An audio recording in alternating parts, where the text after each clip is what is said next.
Al menos 750 personas han muerto desde el día miércoles en los estados de Telangana y Andhra Pradesh, esto en el sureste de la India, a causa de una ola de calor que ha elevado los termómetros en la región hasta los 48 grados centígrados. Este lunes se cumplió un año de los comicios que llevaron a Piotr Poroshenko a la presidencia de Ucrania, proceso electoral convocado tras un golpe de Estado y en medio de un conflicto que ya ha cobrado más de 6.000 vidas. Presidenta de Argentina, Cristina Fernández, conmemoró 205 años de la Revolución de Mayo con el compromiso de seguir defendiendo a la nación. Autoridades peruanas arrestaron a 13 personas durante el estado de emergencia que se mantiene desde el pasado sábado en la región de Islay, en Arequipa, para reprimir protestas en contra del proyecto minero Tía María. Y en Colombia piden al gobierno y a las FARC-EP concretar un cese el fuego bilateral para la tranquilidad de los ciudadanos. En las últimas horas, habitantes de los departamentos de Cauca y Antioquia han denunciado el desplazamiento de más de 500 personas como consecuencia de bombardeos y de combates. Detalles de esto y más en próximas emisiones de Telesur Noticias.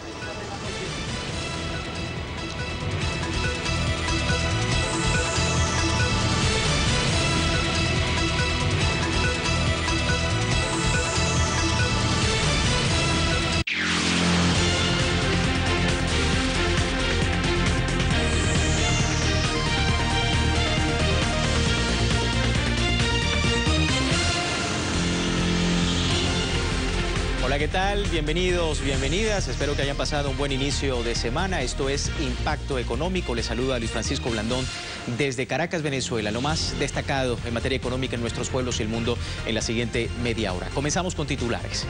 Crecen los flujos de inversión extranjera directa hacia América Latina, destaca la CEPAL en su último informe. La presidenta de Brasil, Dilma Rousseff, realiza visita oficial a México. Acuerdos de inversiones, servicios aéreos y turismo aparecen en su agenda.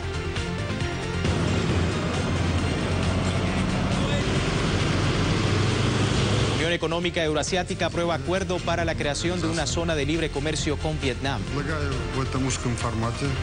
YPF destacó el aumento en sus reservas hasta el nivel más elevado en 10 años. El análisis en nuestra arista económica.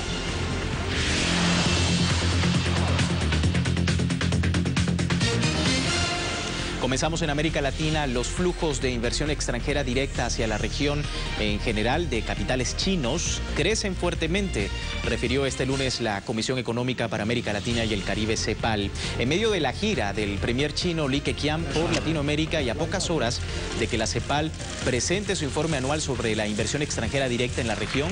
La palabra clave es la diversificación. No obstante, ese comercio bilateral se multiplicó 22 veces entre 2000 y 2014, aun cuando para Latinoamérica el aumento de la productividad sigue siendo asignatura pendiente. China se fortalece como su segundo socio comercial.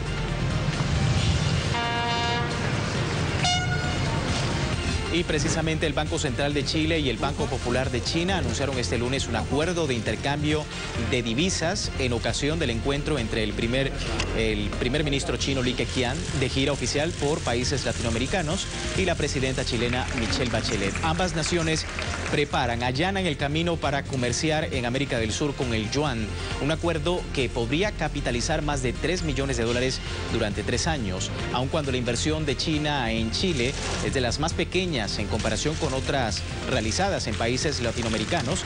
Pareciera que este país suramericano, uno de los que más tratados comerciales ha firmado en los últimos años, podría estar apostando a la moneda del gigante asiático y a su posición económica y ante la hegemonía del dólar.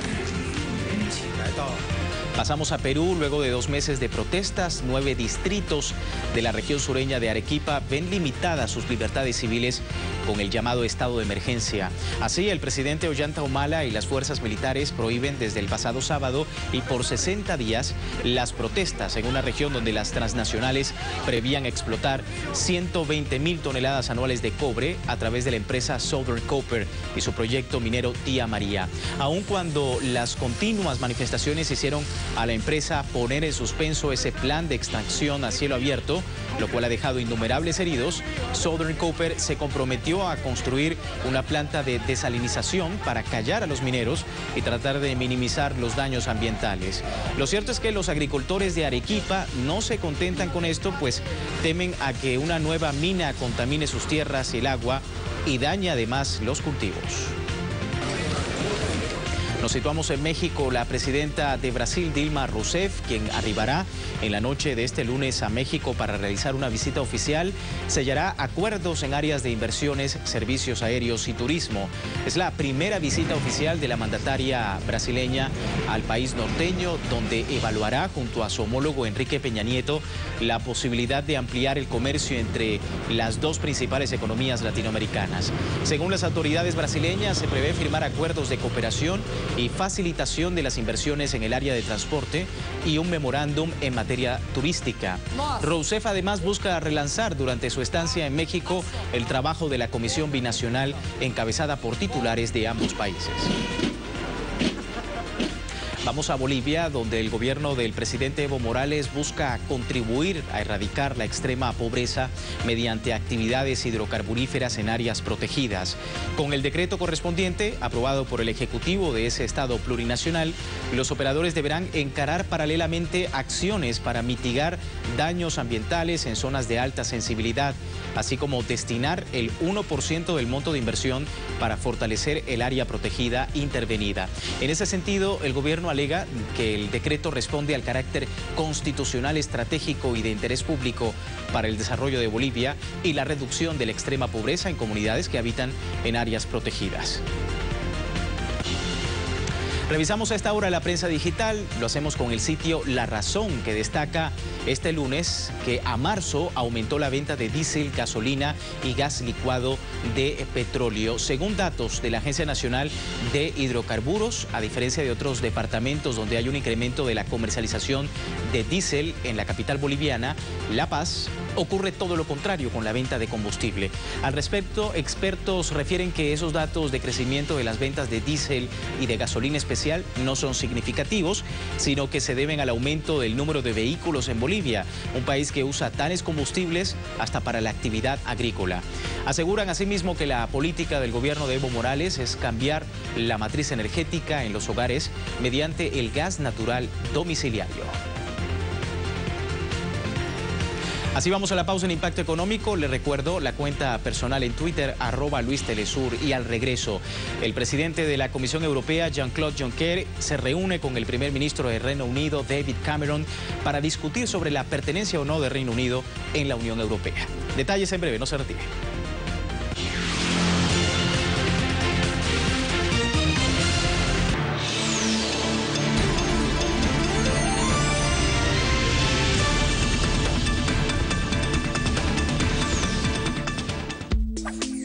TelesurTV.net renueva tu vínculo con la información. Navega de forma simple por las noticias más relevantes de la región y del mundo. Accede a contenidos exclusivos e investigaciones especiales desde cualquier dispositivo. Para pensar, para entender, para cambiar. Vive la nueva experiencia TelesurTV.net, la señal informativa de América Latina.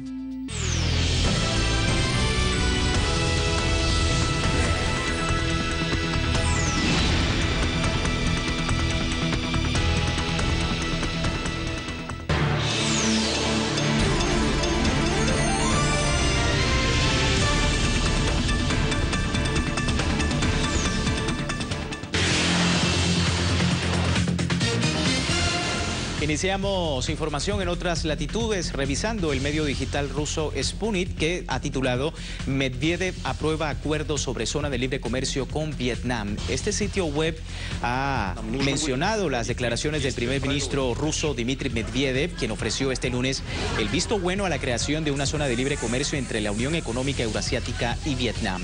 La iniciativa, promovida por Moscú, pretende liberalizar el comercio entre los países miembros del bloque eurasiático y el del país del sudeste asiático mediante la disminución de los impuestos o su eliminación. Con este paso, la Unión Económica Euroasiática refuerza la integración de Rusia, Belarus, Kazajistán, Armenia y Kirguistán con el fin de formar el mayor mercado común del espacio postsoviético. Para profundizar sobre este tema, nuestro corresponsal en Moscú, Julio César Mejías, nos trae un reporte acerca de Vietnam, un nuevo socio estratégico que suma Rusia en el bloque euroasiático para contrarrestar precisamente los efectos de las sanciones por parte de Occidente. Julio, muy buenas noches, adelante. Sí, gracias, colega. Efectivamente, el primer ministro ruso Dmitry Medvedev aprobó el acuerdo para la creación de una zona de libre comercio entre la Unión Económica Euroasiática y Vietnam. Según ha confirmado el portal del Gabinete de Ministros acá en Moscú, Vietnam podrá tener acceso así a un mercado de más de 180 millones de habitantes, que son los ciudadanos que viven en los países miembros de esta Unión Económica Euroasiática: Belarus, Rusia, Kazajstán, Armenia y Kirguistán. De esta manera, Vietnam tendrá la posibilidad de una liberalización del comercio que le permitirá preferencias económicas gracias a la eliminación de impuestos o a la disminución de algunas tarifas arancelarias, mientras que la Unión Económica Euroasiática, a través de esta zona de libre comercio con Vietnam, podrá acercarse a los procesos integracionistas que tienen lugar en el sureste asiático y también en la región del Pacífico. Vietnam es solamente el primero. Recordemos que otras naciones han mostrado su interés también por mantener tratados de libre comercio o incluso acercarse como miembros observadores y posibles y futuros miembros efectivos de esta Unión Económica Euroasiática. Son los casos de la India, Pakistán, Irán, Egipto, también Uzbekistán. Seguiremos atentos porque esto forma parte del plan anticrisis que también está llevando hacia adelante Rusia para enfrentar las severas sanciones que le ha impuesto Estados Unidos, la Unión Europea y otras potencias occidentales. Volvemos ahora a los estudios centrales en Caracas. Bien, completo el reporte de Julio César Mejías desde Moscú. Cambiamos de tema. A solo 4 días de la investidura del nuevo presidente Muhammadu Buhari, Nigeria se encuentra al borde del colapso total. La escasez de gasolina y el pronunciado descenso en la generación de electricidad amenazan con paralizar la economía de esa nación. A pesar de ser el mayor productor de petróleo de África, con unos 2 millones de barriles diarios, Nigeria tiene que importar el 70% de la gasolina que consume porque las refinerías funcionan muy por debajo de su capacidad y no pueden atender la enorme demanda de combustible. Igualmente se le añade el conflicto del fluido eléctrico. Ante los apagones, los bancos están cerrando temprano, las aerolíneas han cancelado todos sus vuelos y las compañías de telecomunicaciones advierten que si no se soluciona pronto el problema, tendrán que comenzar a cerrar servicios. Esto afectará también los servicios públicos básicos como la sanidad. Un panorama al que también se suma la huelga de trabajadores de la industria del gas y de los transportistas que distribuyen el petróleo en Nigeria. Bien, seguimos en India, donde el primer ministro Narendra Modi cumple un año al frente de la potencia emergente con cifras alentadoras y la mirada puesta en la diversificación productiva del miembro de los BRICS. Especialistas destacan que durante su primer año al frente de India, Modi ha podido sobrepasar la tasa de expansión del Producto Interno Bruto en comparación con China, hacer descender las tasas de inflación, repuntar la producción de automóviles y estabilizar su moneda, la rupia, frente a otras divisas, además de recaudar miles de millones de dólares a través de la subasta de yacimientos de carbón. Sin embargo, Modi busca mejorar el nivel de exportaciones y potenciar la diversificación industrial y manufacturera en zonas rurales. Expertos precisan que el país asiático podría orientar sus perspectivas de abastecimiento de hidrocarburos en América Latina, sobre todo por las proyecciones que se hacen en torno al 7% del Producto Interno Bruto en 2016 y 2017.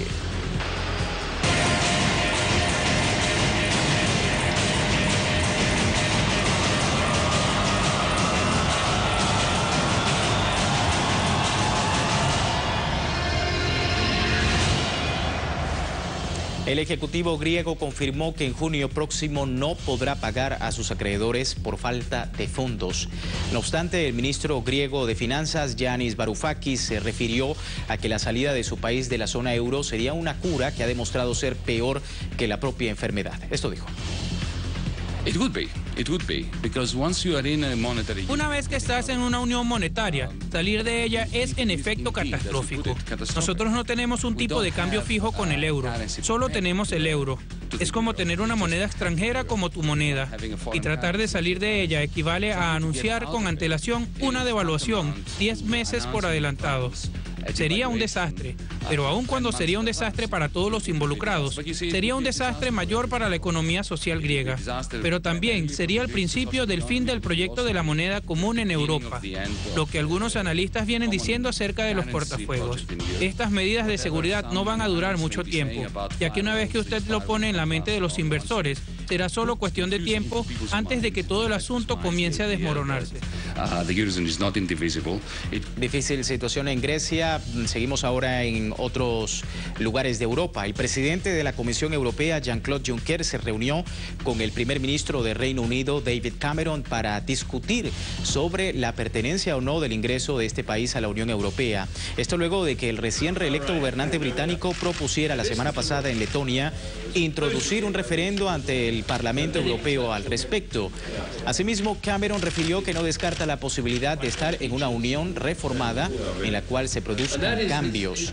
Por esto, el representante de la coalición laborista viajará durante esta semana por Dinamarca, Francia, Polonia y Alemania, a fin de hablar con los 27 líderes de la eurozona de forma individual antes de una reunión del Consejo Europeo a finales del mes de junio, donde va a presentar un plan más detallado de reformas de cara a que el Reino Unido sea otro miembro de la Unión. Pasamos a España, donde el ascenso de la izquierda ha representado una debacle a las aspiraciones hegemónicas del Partido Popular en las elecciones autonómicas y municipales que se realizaron este fin de semana. El jefe de gobierno español, Mariano Rajoy, afirmó que su gobierno satisface las necesidades laborales de su pueblo, una apreciación contradictoria con la situación laboral española, que es crítica, y las empresas pequeñas que sufren por recortes en sus nóminas. El gran objetivo de lo que queda de aquí a final de legislatura tiene que ser el mismo, es decir, tenemos que seguir trabajando para que esos datos de crecimiento económico y de creación de empleo que estamos conociendo, que van bien, vayan cada vez mejor en el futuro. Tenemos que seguir trabajando para que la recuperación económica llegue a todos. Es verdad que se está creando mucho empleo en estos últimos meses, pero también es verdad que a aquellas personas que no pueden encontrar un puesto de trabajo, pues a ellos no le ha llegado. Y sobre el tema revisamos la prensa digital. Elecciones 2015, el nuevo mapa político como oportunidad para acabar con la corrupción, es el titular de este lunes del sitio Europa Press. El resultado de las elecciones celebradas este domingo en España son una oportunidad para articular políticas fiscales contra la corrupción, así lo manifestó el responsable de la famosa lista Falciani. Asimismo, el informático ítalo-francés Hervé Falciani refirió que desde el Partido Popular o desde el Partido Socialista PSOE, las políticas deben contar con las ideas de partidos como Podemos o Ciudadanos. De ese modo, una vez más, confirman la hipótesis de que la falta de recursos es el resultado de una política fiscal ineficaz e incapaz de recaudar lo necesario en España.